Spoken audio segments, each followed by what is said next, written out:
Good morning, everybody. We're getting set up. Everything's kind of getting started. People are mingling in. We have several of our vendors set up. Just want to show y'all what's going on. So far, we have the show team with the drinks. We have Hunter and Bailey, Bree and Gage for the hamburger hot dogs. I'm live. And they're going to be selling hamburgers and hot dogs right here. And Bree, she's going to be working the welcome table. Say good morning. And she doesn't go into labor. Show team, they're going to be doing the drinks. So if you need something to drink, come and support the show team. We have Miss Kristen with the Egg Commission. She's setting up her green tent. If you have any questions about eggs, go and see her or Mr. Kobe. And I was like, how does it know? This is Miss Melissa. Miss Melissa, I'm live. So she's going to be working the table. Come see us. Good morning. Good morning. There's Miss Janelle. People are mingling and talking.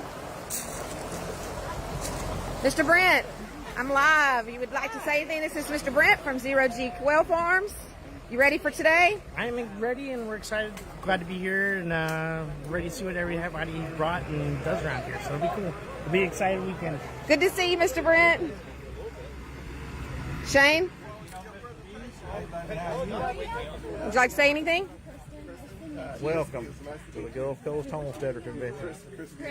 Glad to see all the people that come. Mr. Muse with Muse 3's Farm. He's going to be here. He's going to be speaking, and he's going to have a booth set up. We're going to go down and look at some of the booths. So far, who's set up? We have a few more coming. So here is Muse 3 Farms. They're from Greensburg, Louisiana. Come and see them. They have jellies. They have hibiscus tea and a few vegetables, some okra. Miss Michelle.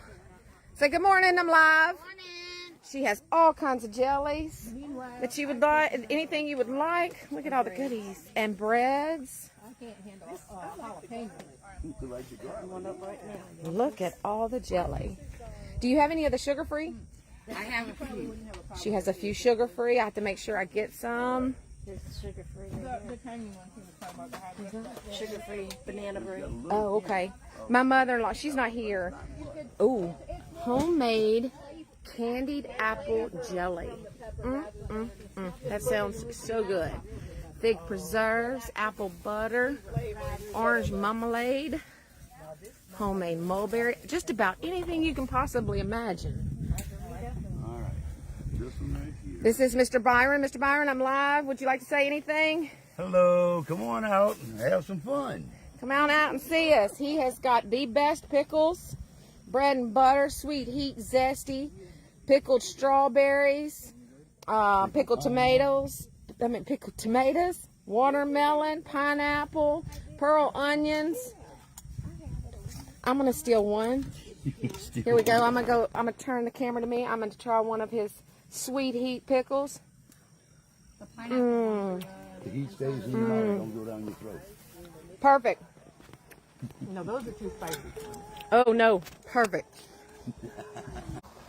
This is Aunt B's Naturals. Good morning. She has all kinds of goodies.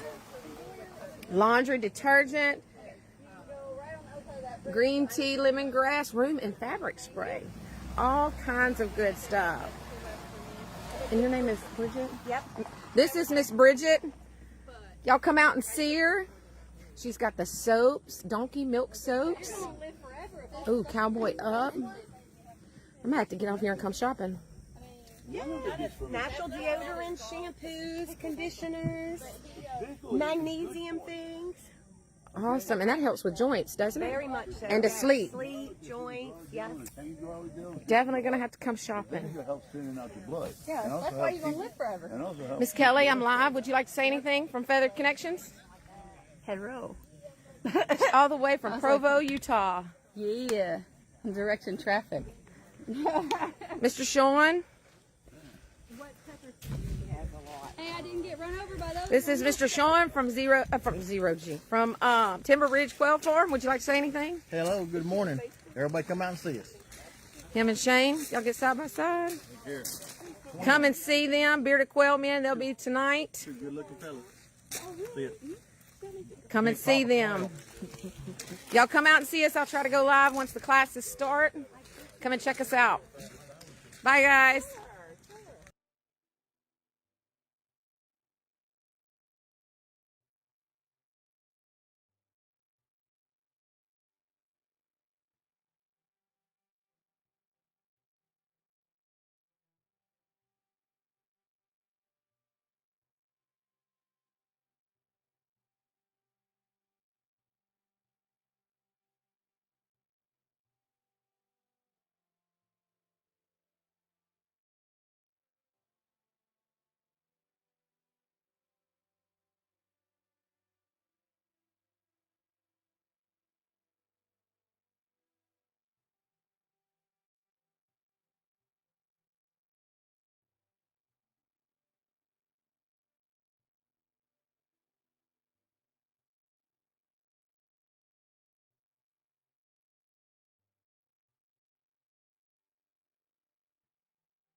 Now, weren't doing any type of rotational grazing. We were doing essentially what the USDA had recommended for all of their FSA grants. We had actually 2 herds on the 240 acres that we've got.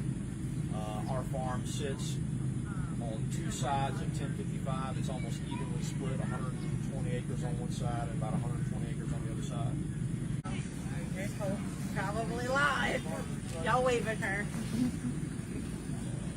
When you put those pepper plants in the ground, as soon as you get that first bloom, trim all your branches from the first bloom down. It's gonna just strengthen your stalk, and that you're gonna have like a really healthy plant. It's gonna produce a lot. We did experiment with it this year. The production was much better on our trim plants than our non-trim plants. You have stronger, healthier plants too. Y'all, I know y'all grow with y'all. Oh wow, where do you guys live? Oh, okay, because I was like, wow, that actually might, I don't know how many square feet mine is. I think we guessed it was like 1/10 of an acre on a mountainside. But our neighbors are like legit 20, 30 feet from us. It is very, very small. So if you have like, obviously chickens are regulated. So like we are not allowed to have roosters. We're not supposed to have. Don't tell. If I say something you don't know, don't tell anybody. It's just a roller coaster effect.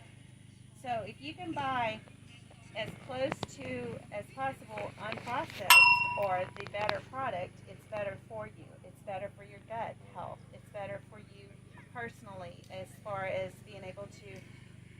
Regular salt takes more salt in order to make something taste like it's seasoned. However, if you get organic or real salt or salt that's sea salt, you don't need near the amount of salt that you would normally take and resalt your food. So it's just things.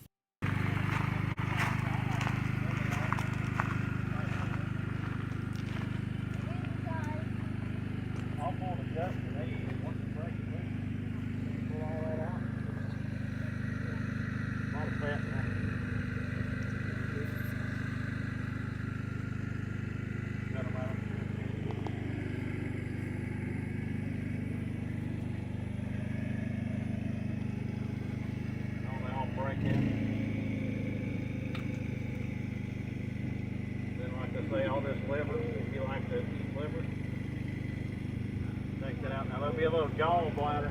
That's what I was thinking that. Fresh and raw honey. The stuff you buy in the store, that's not raw. It's almost not even honey.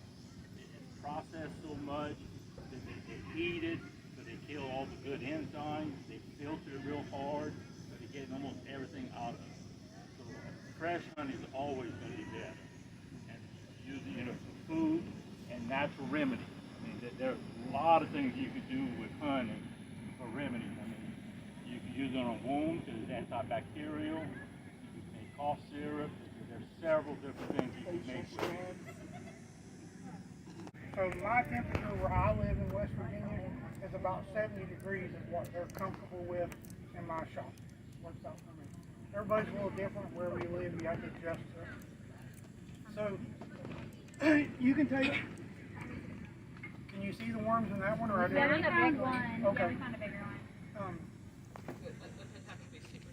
There's some in might be able to find it. How big do they normally get? So your standard milk. So they're going to slowly bring them down on feed, and they'll sell them to the dog food producers and everything, get them out of the houses and bring in fresh hens from the plants in Edwards, Mississippi. They also have, at this pine grove facility, they have 14 houses. It runs 7 days a week, y'all. You know, farm animals do not take a break. We work 7 days a week. Even Christmas Day. Even Christmas Day. Cow main starts a little bit earlier because their shift runs from 7 to 3 p.m. usually. So they usually start about 6 and they try to make it out of there by 12 so they can go home and be with their families. But every day of the week. So on a homestead issue, if you had to pack up and leave pretty quick, there ain't no way to haul a cow. There ain't no way to haul no cow. But a goat, you can fit it in the back of your car. It's not a problem. And they'll usually get in pretty well. So all of our goats that we raise are bottle babies. So everything's calm. Everything's trained to get on the milk stand at least by 4 weeks old. So if they can get on the milk stand at 4 weeks old, I can get them in the head chute, I can lock them down, I can doctor them, I can band them when they need band, I can do everything by myself. If she needs to do something about it.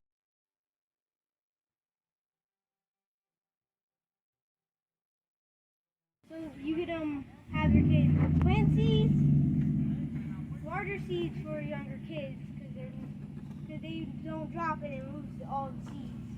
Smaller seeds when you get older. Replanting seedlings.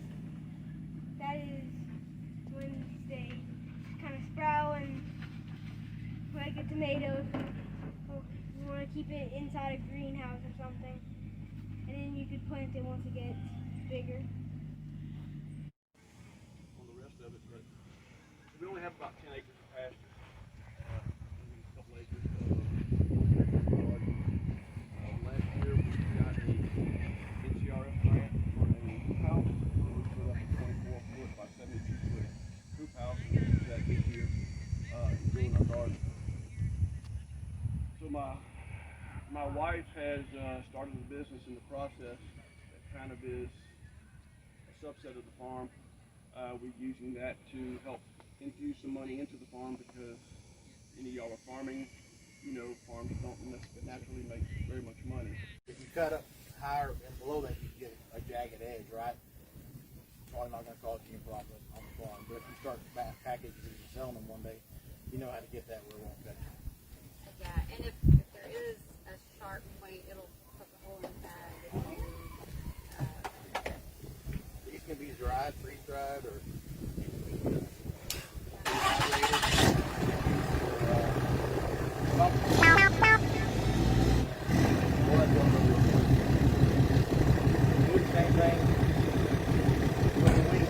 So they can be. We go on cruises and vacations, and we just paid cash for that.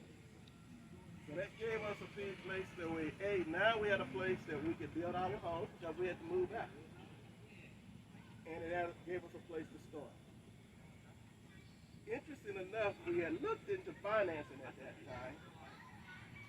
And that was my first experience with my banks, that banks do not really like to finance land. I said, Wells Fargo, I've been banking with you guys for 32 years. You know, I've had This kind of system. This is a chop flop barrel system. You can do this with a tow tank too. Take the top off, flip it over, drill you a couple holes, PVC pipe down through it. This determines your water levels. So you would technically put that down. Somewhere around there.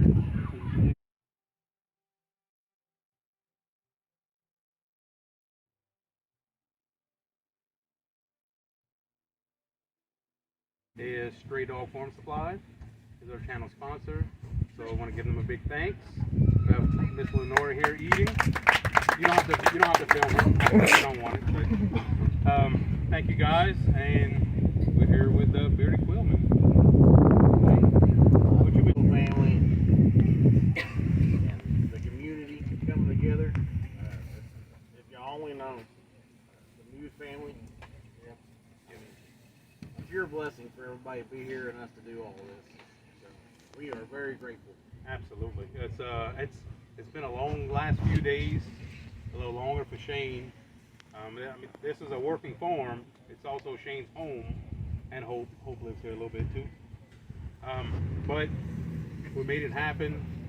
A lot of stress, a lot of worrying, because we wanted everything perfect. Because, you know, I'm starting to sing. I'm waiting to the back.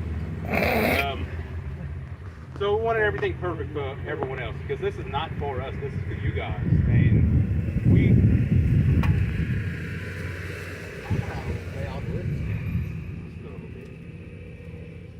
this is for all of you. And our big thing, us four talk daily, and we always want to educate, and we want to inspire people to do what we do, and that is homesteading. And homesteading has many different measures.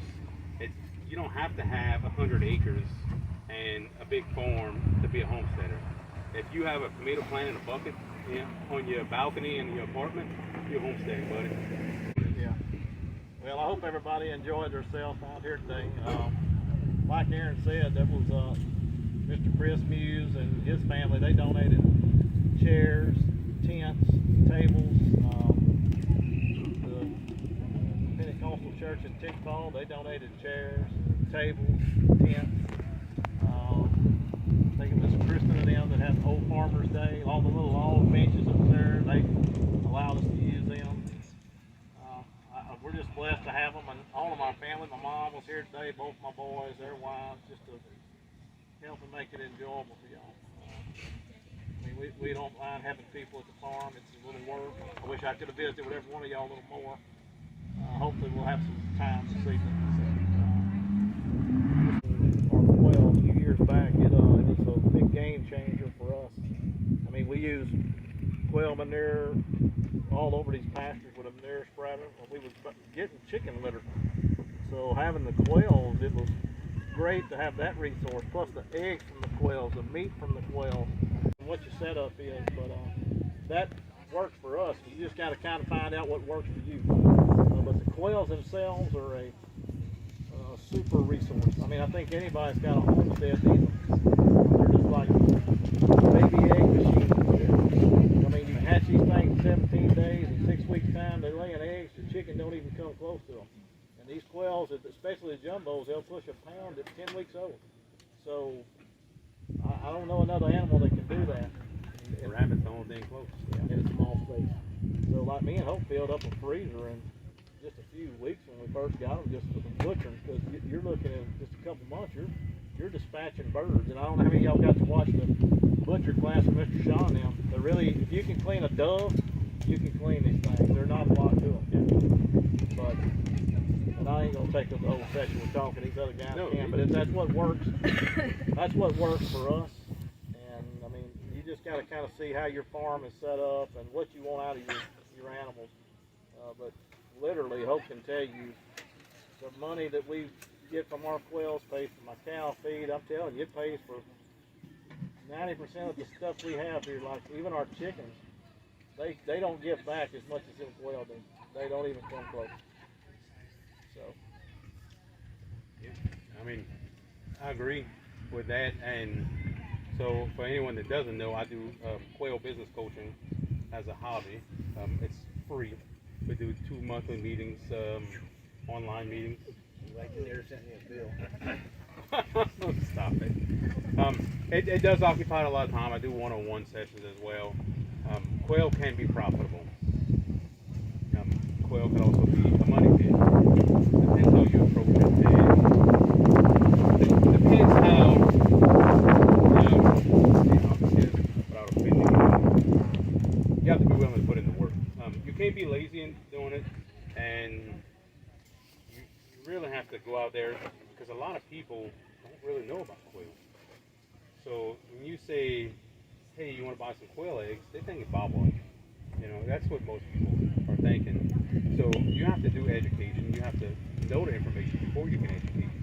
And that's kind of where we build our foundation on education. And one of the biggest things I say in my coaching sessions is not every interaction has to be a transaction. I don't self-sufficiency, and that's fine too. My goal is always just to break even. My goal is to pay the feed bill and have some meat and occasionally a few eggs to put on the table, and that's kind of where my passion lies, because I'm a homesteader at heart, and I fell into the business side of it during the pandemic because people were just looking for stuff to do, and I was like, hey, I have farm animals for sale, and then here I am selling stuff. Here I am. If you would asked me 5 years ago if I would be sitting in front of a crowd of people on an event that I helped put together talking, I said, you crazy, man. Quail on our backs? Yeah, with quail on our backs. Oh, you are crazy. What are you drinking? You drinking something stronger than Sean's glass here. Sorry, I don't drink all the time, just special occasions. But in and why? No. As you can see, we got 2 quiet quail men, 2 talking quail men. Me and Dwight keep the peace. Or we take care of the trouble. So, We need that. So they had some fun times. Me and Shane's known each other for a long time. We know each other through the dog world, and you're in something and you drift apart, then you come back together. And then Shane had posted on his Facebook one day, said, I'm looking for some quail, and I'm like, hey, I know a guy. And then me and Shane hadn't talked to each other in a long time, and then we were up at another thing, event real high, and now we talk every day on the phone, text, call each other. I mean, you build a family, and you build a network. Like with the people here, you may not know, but you're going to meet someone, and then a week down the road, someone's going to send you a Facebook message and say, hey, I met you here, and you said you had this or that. So you start building your network of people, and that's how you grow. Us 4, like, we randomly ship each other eggs as a trial run. I just text message someone and say, hey, in a couple of days you're going to get some eggs. What? Well, that's what a customer usually does to you. They call you out of the blue and say, I need eggs, and you're like, what? So you have to throw something together real quick and get them out the door. And sometimes people want just, a party mix of eggs, so you just go get whatever and ship them. So you ship them. We've tried different post offices, different shippers, different everything, in the hot, in the cold, just to try to get variation, so when customers call us, we can say, we can do that. Or like Aaron just said, let me send you to someone closer, because I can't do that. Because if you have a bad rate but Sean don't, because I'm in West Virginia, I'm not going to ship to Texas when Sean's right there and he can do it. And everybody's happy. Their benefit, they get a better hatch rate, they get a happy customer, and I don't get a bad customer. Because you get a bad customer that will tell everybody what you done. You get a good customer and they may never tell no one what you done. Because your bad one goes.